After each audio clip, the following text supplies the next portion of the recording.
Hello viewers, আসসালামু আলাইকুম। কেমন আছো তোমরা সবাই? আশা করি সবাই ভালো আছো।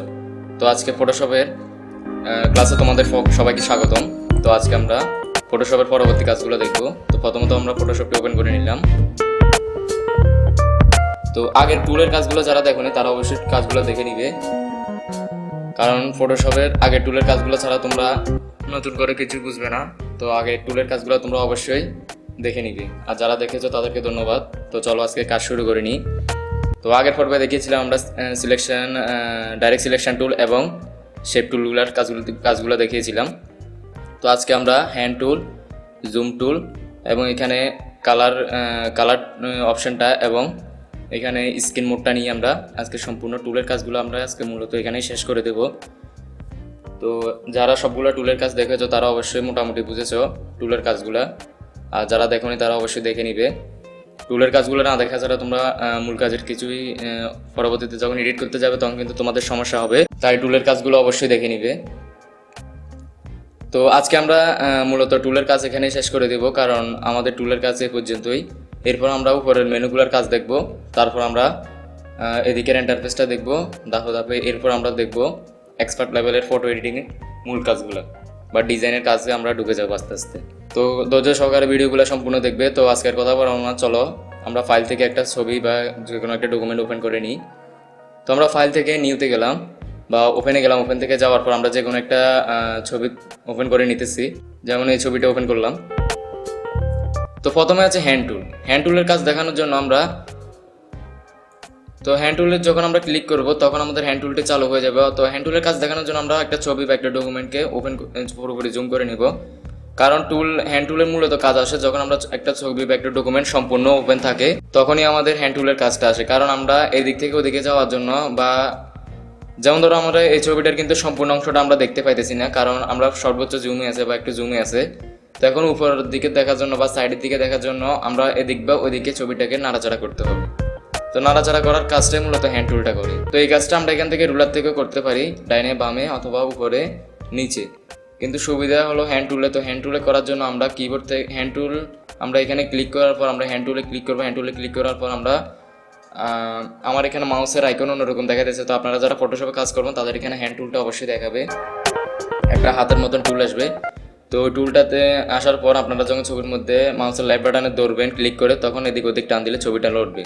তো আপনাদের যে দিকে ইচ্ছে আপনারা ওদিকে যেতে পারেন, এবং কি সম্পূর্ণ জুমে থাকা অবস্থা আপনারা ছবির কাজগুলো নিখুঁতভাবে করতে পারেন। তো হ্যান্ড টুল আবার আমাদের হ্যান্ড টুলের কিবোর্ড কমান্ড হচ্ছে স্পেস বার। কিবোর্ড থেকে যখন আমরা স্পেসটা চাপ দেবো তখনও কিন্তু হ্যান্ড টুল চালু থাকবে। অর্থাৎ যে কোনো টুলে থাকি না কেন আমাদের কিবোর্ড থেকে, যেমন আমি যদি সিলেকশন টুলে থাকি, আমি যদি কিবোর্ড থেকে স্পেস বার চাপ দিই তাহলে কিন্তু হ্যান্ড টুলটা চালু হয়ে যায়, আমি যেদিকে ইচ্ছে ওদিকে নাড়াচাড়া করতে পারি।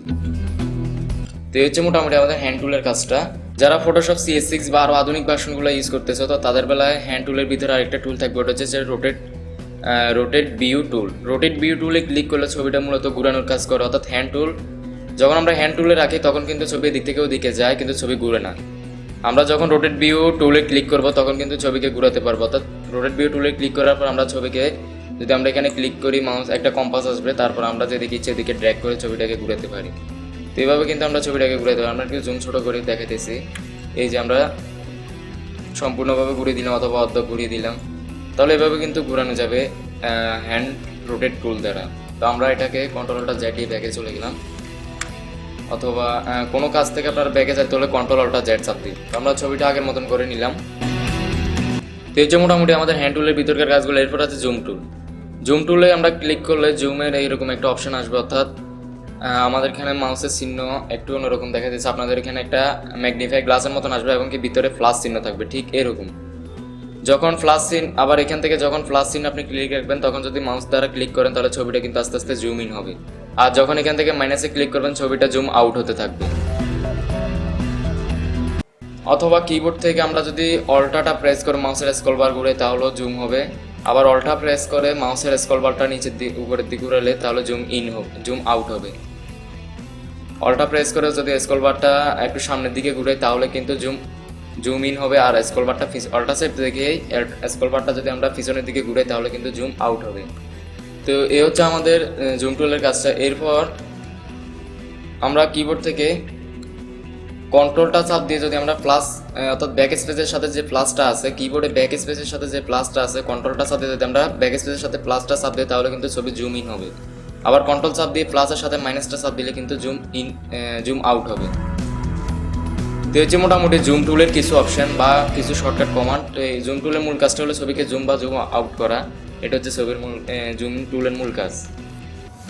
এরপর এখানে কালার অপশন আছে, যেমন আমরা এখানে সামনে একটা ছবি আছে, তো এখানে কালার অপশনটা বোঝার জন্য আমাদেরকে দুইটা কালার অবশ্যই বুঝতে হবে, ফরগ্রাউন্ড এবং ব্যাকগ্রাউন্ড কালার।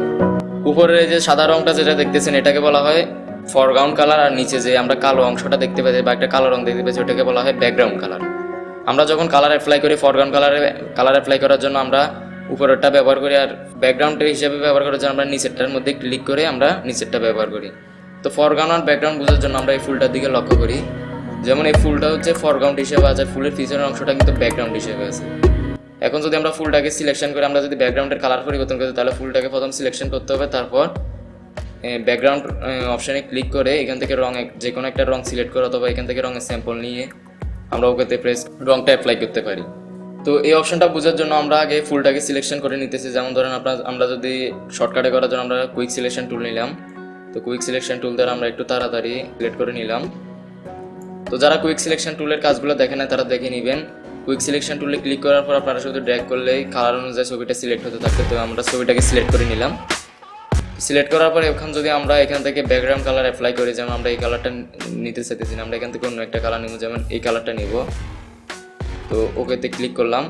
এখন যদি আমরা কালার অ্যাপ্লাই করি তাহলে কিন্তু আমরা যতটুকু সিলেকশন করেছি সিলেকশনের ভিতরে কালার আসবে, বাইরে কিন্তু আসবে না। তো বাইরে কালার আনার জন্য আমরা কিবোর্ড থেকে কন্ট্রোল শিফট আইদার ইনভার্স করে নিতে পারি, অথবা আমরা সিলেক্ট অংশ থেকে গিয়ে এই যে এখানে সিলেক্ট অংশে গিয়ে ইনভার্সে ক্লিক করতে। ইনভার্সের মূল কাজটাই হলো ছবির পিছনের অংশকে অর্থাৎ সামনের যে কন্টেন্টটা আপনি সিলেক্ট করেছেন ওইটাকে বাদ দিয়ে পিছনের অংশ সিলেকশন করে নিবে। এখন যদি আমরা ব্যাকগ্রাউন্ডের কালার কোনো অ্যাপ্লাই করি, তো দেখেন আমরা এই কালারটা অ্যাপ্লাই করতেছি, তারপর ওকে দিলাম এবং কিবোর্ড থেকে কন্ট্রোল ব্যাকস্পেস চাপ দিলে কিন্তু পিছনের ব্যাকগ্রাউন্ড কালারটা চলে আসবে।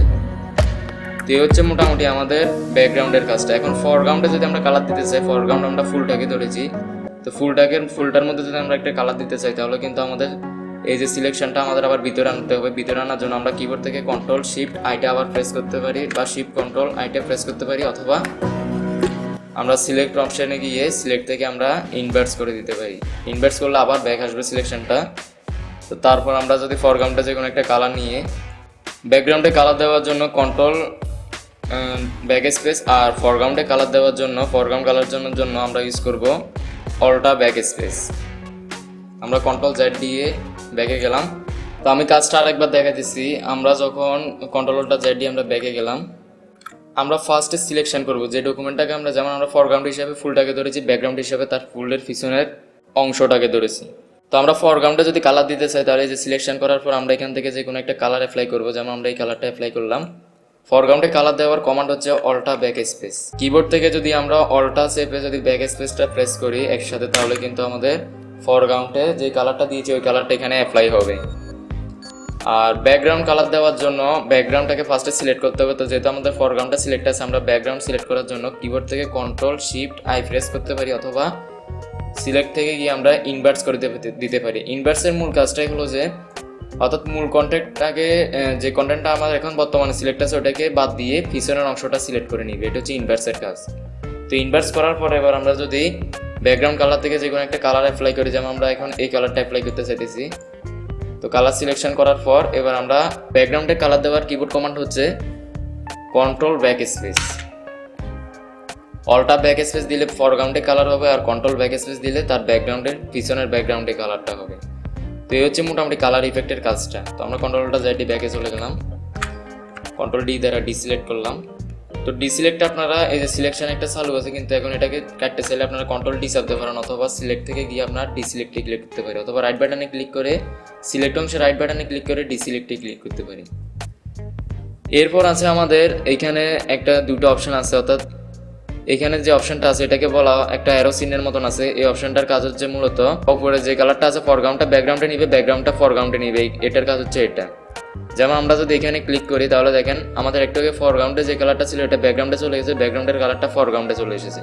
আবার যদি আমরা এখানে ক্লিক করি তাহলে কিন্তু আগের অবস্থানে ফেরত আসবে। তারপর এর পাশে যে দুটো অপশন আছে এটা হচ্ছে মূলত ব্ল্যাক অ্যান্ড হোয়াইট কালারটা নিয়ে আসবে, অর্থাৎ অরিজিনাল ব্ল্যাক অ্যান্ড হোয়াইট কালারটা। তো আমরা এখানে যদি ক্লিক করি ডিফল্ট ফরগ্রাউন্ড কালার বলা হয় এটাকে, বা ব্যাকগ্রাউন্ড কালার, এটার মধ্যে ক্লিক করার পর আমাদের ফরগ্রাউন্ডটা কালো এবং ব্যাকগ্রাউন্ডটা সাদা আকারে ডিফল্ট হিসাবে চলে আসবে। এরপর আছে মার্কস আইকন। তো মার্কসে যদি আমরা ক্লিক করি, যেমন এডিট কুইক মার্কস, এটার মূল কাজ হচ্ছে ছবির মধ্যে আমরা যদি কোনো কিছু মার্কস আকারে করতে চাই কোনো কাজ, তাহলে এটা হচ্ছে সেই কাজটা করার জন্য আমরা এই টুলটা প্রথম সিলেক্ট করব। তারপর যেমন ধরেন আমরা যদি কোনো কিছু টাইপ করতে চাই, যদি মার্কস করে এই ছবির সাথে মার্কস করে যদি কোনো কিছু টাইপ করতে চাই, তাহলে আমরা এই টুলটা চালু করব। তারপর আমরা টাইপ টুলে নিলাম, যেমন আমরা এখানে যদি কিছু লিখি তাহলে কিন্তু মার্কস আকারে কিন্তু এটা হয়ে যাবে। যেমন আমরা এখানে লিখলাম, প্রথমত সাইজটা আমি বাড়িয়ে দিলাম, তারপর আমি লিখতেছি, যেমন ধরেন আমরা লিখলাম ফটো। তো আমরা এই অপশনটা লেখার পর দেখেন এটা কিন্তু ব্যাকগ্রাউন্ডের সাথে ম্যাচ করে, এটা মাস হয়ে গেছে। তো আমরা মুভ টুল দ্বারা আমরা এটা নাড়িয়ে যে কোনো জায়গায় আমরা নিয়ে যেতে পারি। দেখেন এটা কিন্তু ব্যাকগ্রাউন্ডের সাথে কিন্তু মাস আকারে কিন্তু আসছে। আমরা যদি বাইরে ক্লিক করি তাহলে দেখেন এখান থেকে এন্টারটা প্রেস করলাম, বাইরে ক্লিক করলাম, আমরা আবার যে কোনো একটা টুলে চলে গেলাম, কন্ট্রোল ডি দ্বারা ডিসিলেক্ট করলাম, তাহলে দেখেন ছবির মধ্যে কিন্তু মাস আকারে কিন্তু লেখাটা হয়ে গেছে। এটা কিন্তু আলাদা কোনো লেয়ার হয় না, অর্থাৎ এটা ছবির মধ্যে কিন্তু মাস হয়ে গেছে, অর্থাৎ ছবির সাথে একসাথে অ্যাডজাস্ট হয়ে গেছে। যতক্ষণ পর্যন্ত সিলেকশন থাকবে ততক্ষণ পর্যন্ত আপনি এডিট করতে পারবেন। তারপর এটা যখন এডিটটা ছেড়ে দিবেন তারপর এটা এখানে অ্যাডজাস্ট হয়ে বসে যাবে। ছবির মধ্যে যখন আমরা কোনো কিছু মাস্ক করে লিখবো বা কোনো মাস্ক করে যদি কোনো কাজ করি তাহলে আমরা মাস্ক টুলটা সিলেকশন করতে পারি। এরপর আছে স্ক্রিন মোডটা। তো স্ক্রিন মোডে যদি আমরা ক্লিক করি তাহলে এখানে কতগুলো অপশন আছে। তো স্ক্রিন মোডগুলো আমরা দেখার জন্য আমরা এখানে প্রথমত আমরা রাইট বাটনে ক্লিক করব। তো এটার মধ্যে বিভিন্ন টুল আছে, তো আমরা রাইট বাটনে ক্লিক করতেছি। তো এখানে দেখেন full screen mode with menu bar, full screen, standard screen mode. তো স্ট্যান্ডার্ড স্ক্রিন মোড হচ্ছে মূলত আমার এখন যে মেনুতে আছে এটাই। আমরা যদি ফুল স্ক্রিন মোডে ক্লিক করি তাহলে কিন্তু ফুল স্ক্রিন মোড, অর্থাৎ আমার মেনু বারটা কিন্তু চলে গিয়েছে বা ডেস্কটপের আইকনগুলো চলে গিয়েছে। তো ফুল স্ক্রিন মোডে ক্লিক করার পর আপনারা দেখতে পাইতেছেন আমার নিচের কিন্তু ডেস্কটপের যেই টাস্ক ভিউটা ছিল বা ডেস্কটপ আইকনগুলো ছিল এগুলো কিন্তু চলে গেছে, অর্থাৎ ফটোশপটি ফুল স্ক্রিন জুড়ে হয়ে গেছে। এরপর আমরা রাইট বাটনে ক্লিক করলে এখানে আরও কিছু স্ক্রিন মোড আছে, যেমন আমরা যদি ফুল স্ক্রিন মোডে দিই তাহলে কিন্তু সম্পূর্ণভাবে ফুল স্ক্রিন হয়ে যায়। আমরা এখান থেকে ফুল স্ক্রিন মোডটা যদি চালু করি তাহলে দেখেন সম্পূর্ণ স্ক্রিনে কিন্তু আমার ফটোশপের ব্যাকগ্রাউন্ডটা বা মূল আমার কাজের প্ল্যাটফর্মটা কিন্তু পুরো ফটোশপ জুড়ে ফুল স্ক্রিন জুড়েই হয়ে গেছে। আমরা যদি সাইডে ক্লিক করি তাহলে টুলগুলো ফেরত আসবে, এদিকে ক্লিক করলে এদিকেরগুলো আসবে, অর্থাৎ এদিকে ক্লিক করলে এদিকেরগুলো কিন্তু আস্তে আস্তে শো করবে। অর্থাৎ আমার কাজের সুবিধাতে কিন্তু পুরো স্ক্রিন জুড়ে হয়ে গেছে। এখন আমরা টুলগুলো কিন্তু দেখতে পাইতেছি না, অর্থাৎ এটা পুরোটা কিন্তু পুরো স্ক্রিন জুড়ে কিন্তু আমাদের ছবিটা আছে। এখন যদি আমরা আগের অবস্থানে চাইতে চাই তাহলে আমরা সাইডে একটু গেলে মাউসটা নিয়ে গেলে এইখানে অপশনগুলো আসবে। তারপরে এখান থেকে আমরা রাইট বাটনে ক্লিক করে দেখেন আমাদের অপশনটা আগের মতন ফিরে চলে এসেছে। তো বন্ধুরা এই হচ্ছে আমাদের ফুল, অর্থাৎ এই সফটওয়্যার অ্যাডোবি ফটোশপ CS6 এর পুরো মেনুর কাজগুলো। তো আপনারা CS6 বা যারা আরও আধুনিক ভাবে এই ফটোশপগুলো ইউজ করতেছেন সবগুলোর কাজে মোটামুটি প্রায় একই। এতদিন ধরে যারা টুলের কাজগুলো মনোযোগ দিয়ে করেছেন তারা অবশ্যই আশা করি সব কিছু বুঝেছেন। আর বুঝতে যদি কোনো সমস্যা অবশ্যই আমাকে নক করে জানাবেন কমেন্টের মাধ্যমে।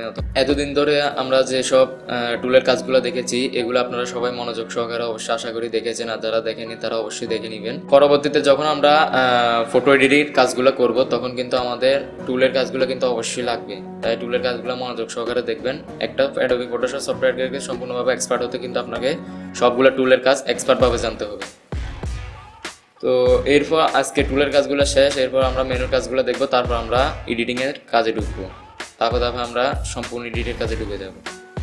তো ওই পর্যন্ত আশা করি সবাই ভিডিওগুলো দেখবেন। তো সবাই আমাদের চ্যানেলটিকে সাবস্ক্রাইব করে দিবেন এবং পাশে থাকা বেল আইকনটি বাজিয়ে দিবেন। তো সবাইকে দেখার জন্য ধন্যবাদ এবং আগামী পর্বগুলো দেখার জন্য সবাইকে আমন্ত্রণ রইল। ধন্যবাদ সবাইকে।